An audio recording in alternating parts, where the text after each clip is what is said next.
बिस्मिल्लाहिर्रहमानिर्रहीम। आज के इस वीडियो से हम लोग स्टार्ट करेंगे ऑब्स्टेट्रिक के लेक्चर्स। ठीक है, आज से हम लोग जो है इस सब्जेक्ट को कवर करने वाले हैं। ऑब्स्टेट्रिक जो हमारे पास सब्जेक्ट होता है, बेसिकली इसमें हम लोग डील करते हैं उन तमाम प्रोसेसेस के साथ जो कि हमारे पास प्रेगनेंसी रिलेटेड होते हैं। ठीक है, any process, any mechanism related to pregnancy and any complication related to pregnancy, ये सब के सब हम लोग जो है ऑब्स्टेट्रिक्स या फिर ऑब्स के अंडर हम लोग जो है इनको स्टडी करते हैं। सो बेसिकली हम लोग आज से इसको स्टार्ट करने लगे हैं, और जो मैं फर्स्ट चैप्टर स्टार्ट करवा रही हूँ वो चैप्टर नंबर 12 का है। जो कि हम बुक फॉलो करेंगे वो है हमारे पास 10 टीचर्स। ठीक है, सो 10 टीचर्स का चैप्टर नंबर 12 है हमारे पास लेबर का, जो सबसे इंपॉर्टेंट चैप्टर है और तकरीबन सबसे लंबा भी यही है, लेकिन ईजी, बहुत ईजी सब्जेक्ट है ये। ठीक है, तो इसमें टेंशन वाली कोई बात नहीं है। स्टार्ट करेंगे हम लोग लेबर से, लेकिन लेबर स्टार्ट करने से पहले हमें कुछ बैकग्राउंड नॉलेज होना चाहिए मैटरनल पेल्विस के बारे में, ठीक है, और फीटल स्कल के बारे में। अगर हमें इन दोनों चीज़ों के बारे में पता होगा तभी हमें आगे जाके समझ सकेंगे कि लेबर में बेसिकली हो क्या रहा है, उसकी डिफरेंट स्टेजेस में बेसिकली एक एक स्टेप में हो क्या रहा है, उसका मैकेनिज्म किस तरह से सारा है। अगर हम लोग ये चीज़ें स्किप करके डायरेक्ट स्टेजेस ऑफ लेबर या मैकेनिज्म में आ जाएँ तो हमें इतनी अच्छी उसकी समझ नहीं आएगी। सो ये बैकग्राउंड नॉलेज होना बहुत ज़रूरी है। सो बेसिकली हम लोग जो है ना, पहले कुछ टर्मिनोलॉजीज से हमारा फेमिलियर होना बहुत ज़रूरी है। एक वर्ड बहुत ज़्यादा यूज़ होता है हमारे पास ऑप्स के अंदर, उसको हम लोग बेसिकली बोलते हैं प्रेजेंटेशन।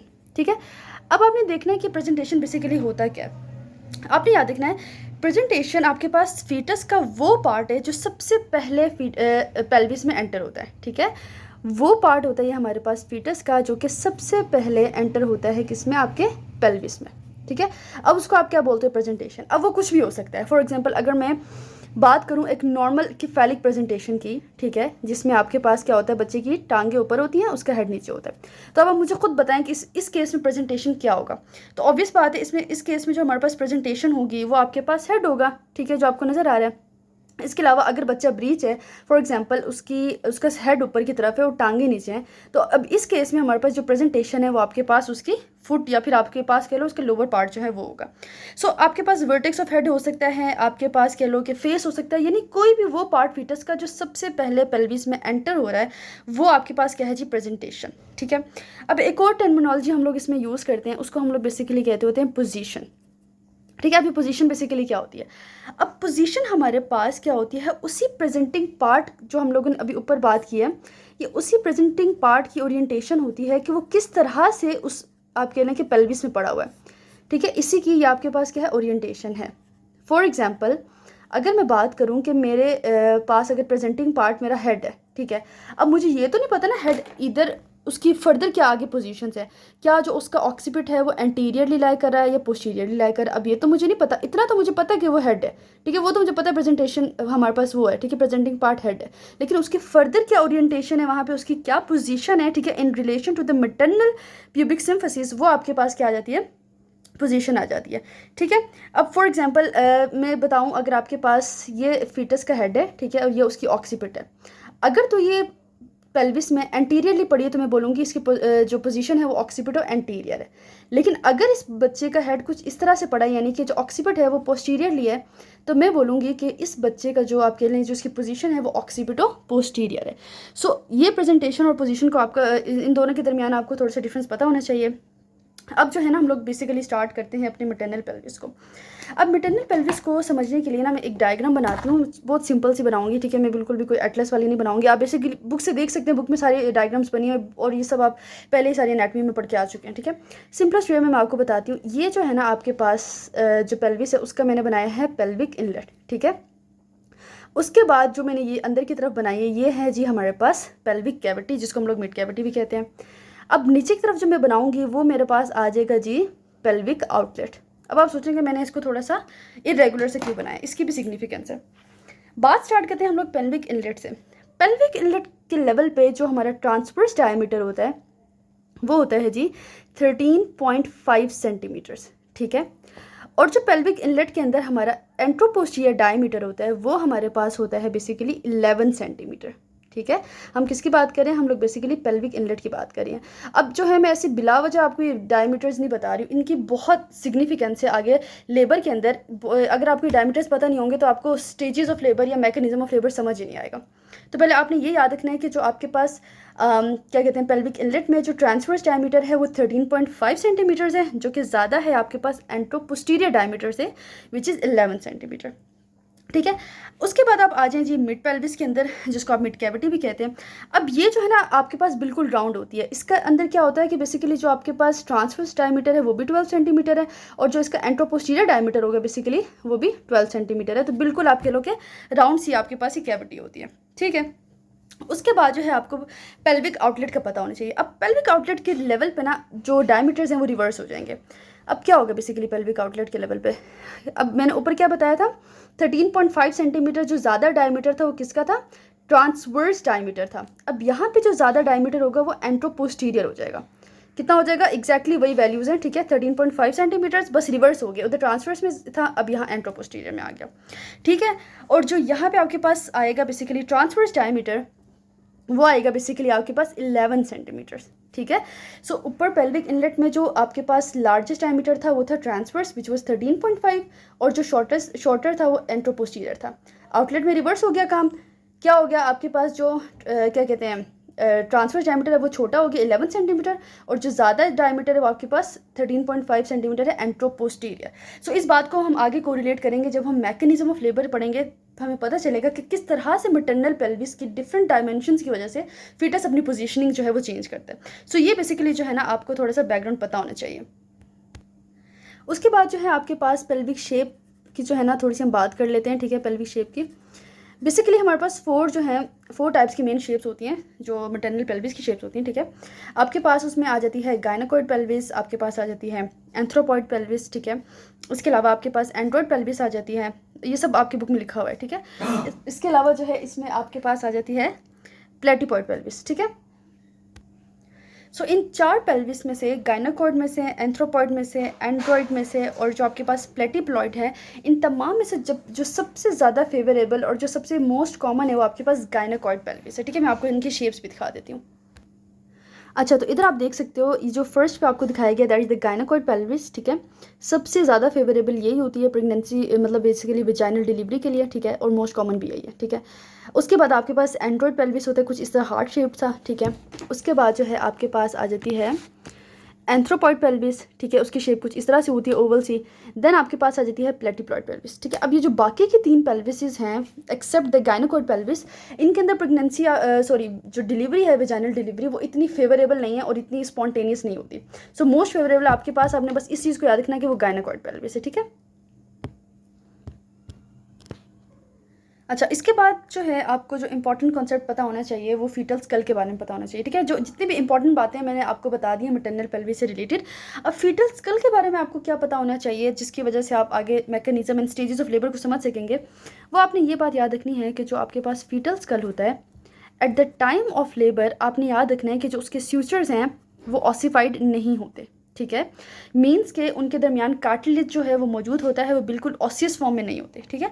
आपने याद रखना है कि जो फिटल स्कल है उसमें बेसिकली आपके पास ऊपर का वॉल्ट आ जाता है, ठीक है, आपके पास फेस वाला पोर्शन आ जाता है और आपके पास नीचे बेस वाला पोर्शन आ जाता है, ठीक है। At the time of the labour आपने याद रखना है कि जो आपके पास फेस है, ठीक है, और जो आपके पास बेस है, इन दोनों के जो बोन्स हैं आप कह लो कि वो ऑसिफाई होंगे, वो फर्मली यूनाइटेड है, ठीक है। उनके सूचर्स जो हैं अच्छी तरह से आपस में यूनाइटेड है। लेकिन जो आपके पास वॉल्ट के सूचर्स हैं, ठीक है, यानी कि जो आपके आप कह लो कि हेड के ऊपर वाले पार्ट के सूचर्स हैं, हेड के सूचर्स हैं बेसिकली, वो आपके पास सॉफ्ट होते हैं, अनऑसिफाइड होते हैं, ठीक है। वहाँ पे आपके पास ऑसिफिकेशन नहीं होती और इसकी भी सिग्निफिकेंस है।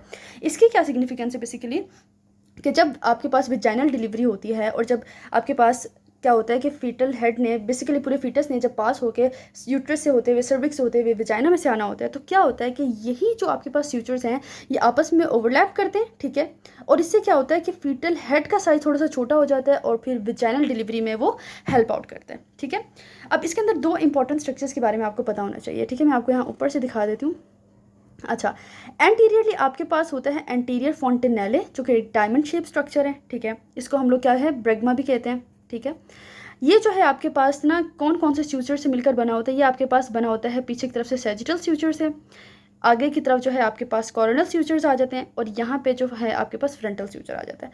सो इन 4 स्यूचर से बेसिकली आपके पास बनता है एंटीरियर फॉन्टेनेले और ब्रेगमा विच इज़ डायमंड शेप्ड।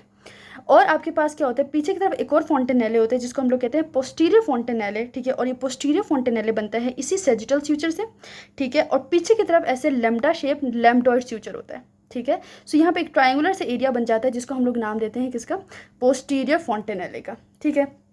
और यही पोस्टीरियर फॉन्टेनेले बहुत इंपॉर्टेंट होता है डिलीवरी के दौरान, हमें जो है ना फीटल हेड की पोजीशन और फीटल जो है ना स्टेटस के बारे में बताता है, ठीक है। सो ये पोस्टीरियर फॉन्टेनेले बहुत ज़रूरी है, ठीक है, क्योंकि अगर आप इसको जब पैल्पेट करेंगे तो ये आपको बता देगा कि फीटल हेड की क्या पोजीशन है in relation to the pubic symphysis. Basically आपके लोग विजाइनल डिलीवरी में हमें पोजीशन के बारे में बताता है।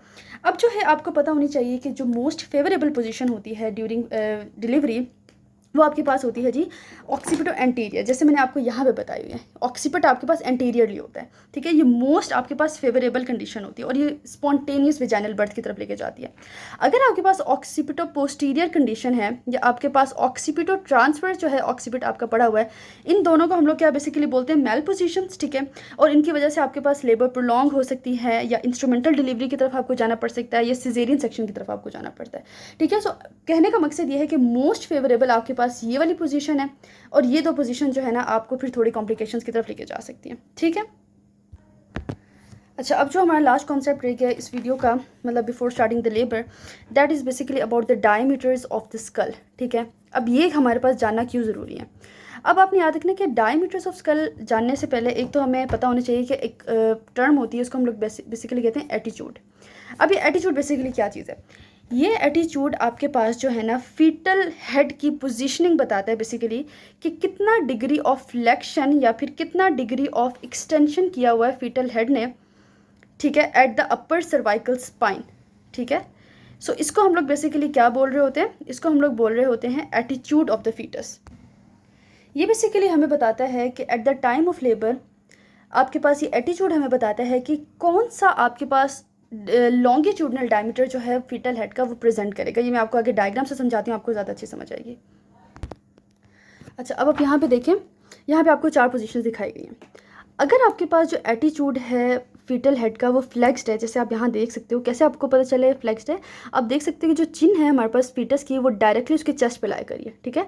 सो ये आपके पास एक वेल फ्लेक्स्ड पोजीशन है, ठीक है। ऊपर उन्होंने एरो भी बनाया हुआ है, वो आहिस्ता आहिस्ता फ्लेक्स से एक्सटेंडेड की तरफ जा रहे हैं। जब आपके पास एटीट्यूड जो है फीटल हेड का वो वेल फ्लेक्स्ड होगा तो जो लॉन्गिट्यूडिनल डायमीटर प्रेजेंट करेगा लेबर में वो आपके पास सब ऑक्सीपिटो ब्रेगमेटिक होगा। आप देख सकते हैं ऑक्सीपिट से ब्रेगमा यानी एंटीरियर फॉन्टेनेले तक का जो डायमीटर है वो लॉन्गिट्यूडिनल डायमीटर होगा, ठीक है। और कितनी उसकी डायमेंशन होगी, 9.5 सेंटीमीटर्स, ठीक है। अच्छा, अब क्या है कि अगर तो पेशेंट फीटस का जो एटीट्यूड है वो लेस वेल फ्लेक्स्ड है, इतना फ्लेक्स नहीं है जितना यहाँ पे था, आप देख सकते हो यहाँ पे, तो उस टाइम पे जो लॉन्गिट्यूडनल डायमीटर प्रेजेंट करेगा वो आपके पास ऑक्सीपिटो फ्रंटल होगा, ठीक है। ऑक्सीपिट से आप देख सकते हो आगे कहाँ तक जा रहा है, आपके पास फोरहेड तक जा रहा है बेसिकली, या फिर आप इसको रूट ऑफ द नोज कह सकते हो, यहाँ तक जा रहा है। अब इसकी डायमेंशन क्या है, 11.5 सेंटीमीटर्स, ठीक है। अगर तो आपके पास फीटल हेड की जो एटीट्यूड है वो एक्सटेंडेड है, आप देख सकते हो, जैसे आप देख सकते हो फुली आपके पास इसका नेक्स्ट जो है एक्सटेंड हुआ है, मतलब as compare to these two ये एक्सटेंड हुआ है, फुली तो नहीं लेकिन एक्सटेंड हुआ है। अब इसमें जो आपके पास प्रेजेंटेशन होगी लॉन्गिट्यूडनल डायमीटर होगा वो ऑक्सीपिटोमेंटल होगा, ऑक्सीपिट से जारी है जी आपके चिन तक बात, सही है। अगर तो आपके पास हाइपर एक्सटेंडेड है, सही है, तो उसमें आप देख सकते हो कितना जो है हाइपर एक्सटेंड हुआ फीटल जो है नेक, ठीक है, हेड बेसिकली। अब इस केस में जो आपका लॉन्गिट्यूडनल डायमीटर प्रेजेंट करेगा वो सब मेंटोब्रेगमेटिक होगा, मीन्स के वो बिलो द चिन स्टार्ट होगा और वो आपके पास ब्रेगमा तक जाएगा। सो ये 4 लॉन्गिट्यूडनल डायमीटर्स आपने याद रखने हैं, ये हमें तभी पता चलते हैं जब उनकी पर्टिकुलर हमें एटीट्यूड का पता हो फीटल हेड की, ठीक है। सो आपने इस तरह से इसको याद कर लें कि जहाँ पे ब्रेगमेटिक का वर्ड है, जैसे सब ऑक्सीपिटो ब्रेगमेटिक है, इधर सब मेंटोब्रेगमेटिक है, तो ब्रेगमेटिक जहाँ आएगा वहाँ पे डायमीटर्स एक जैसे होंगे, 9.5 सेंटीमीटर, 9.5 सेंटीमीटर, ठीक है। और आपने याद रखना है जो एक्सटेंडेड पोजीशन है उसको आप क्या भी कहते हो, ब्रो प्रेजेंटेशन कहते हो, और जो हाइपर एक्सटेंडेड है उसको आप कहते हो फेस प्रेजेंटेशन। आप देख सकते हो मोस्टली फेस ही जो है फीटस का बाहर निकला हुआ है। सो ये बेसिकली आपके पास कुछ बैकग्राउंड नॉलेज जो मैंने चाहा कि मैं आपको बताऊं, जो बहुत ज़्यादा ज़रूरी है आगे जाके लेबर को समझने के लिए। अब नेक्स्ट वीडियो से हम प्रॉपर जो है लेबर को समझेंगे, उसके क्या स्टेजेस होते हैं, उसके क्या मैकेनिज्म होते हैं।